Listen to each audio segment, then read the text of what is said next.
saya Gracia Valeria Yeleni Purba dan saya dari SMP Presiden. Hari ini kita akan membahas tentang kekayaan di Indonesia, salah satunya rempah-rempah di Jawa Tengah. Sebelumnya perkenalkan narasumber saya pada hari ini. Silahkan perkenalkan, Pak. Perkenalkan, nama saya Iksan. Saya sebagai sektor pertanian khususnya dalam bidang rempah-rempah untuk diekspor di luar Indonesia. Izin bertanya mengenai rempah-rempah di Jawa Tengah sekitar ya, Pak. Bisa diceritakan rempah apa yang biasa ditanam di daerah ini, sekitar sini? Di sini tanahnya cukup subur. Khususnya kita menanam lebih banyak jahe, kunyit, cengkeh. Yang itu sih yang subur ya. Apakah Bapak tahu kondisi pertanian di sekitar sini atau di Jawa Tengah?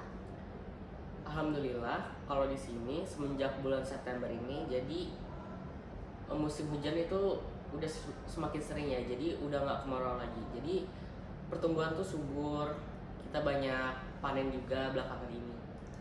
Oke. Untuk pertanyaan yang ketiga, apa tantangan terbesar yang Bapak hadapi dalam menanam atau menjual rempah-rempah, Pak? Seperti yang dulu yang saya hadapi itu musim kemarau. Jadi tumbuhan itu susah untuk dipanen. Jadi pendapatan penghasilannya itu kurang, jadi kita jualnya. Jadi termasuknya rugi atau untung? Sebenarnya rugi ya, kerugian finansial juga, tapi belakangan ini udah semakin membaik. Alhamdulillah ya, Pak. Apakah hasil rempah-rempah di sini sudah dijual ke luar daerah, Pak? Untuk penjualan kita dari dulu udah dijual di luar kota seperti Semarang, Solo, Yogyakarta dan sekitarnya. Dan bulan ini baru banget kita udah ekspor ke luar negeri juga. Itu kayak Belanda, Spanyol dan daerah sekitarnya.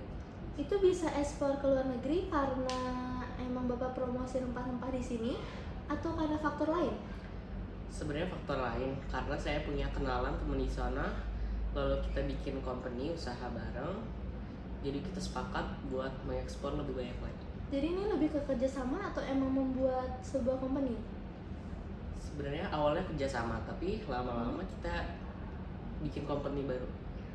Jadi baru-baru ini aja ya, Pak? Oke. Ini pertanyaan terakhir ya, Pak. Apa harapan Bapak untuk kedepannya gitu? Harapan saya rempah-rempah Indonesia makin dikenal di luar sana, lalu produksi Indonesia makin subur dan pendapatan merata di seluruh Indonesia. Amin. Amin. Sekian dari kami. Jadi segitu saja tentang rempah-rempah hari ini. Terima kasih pemirsa.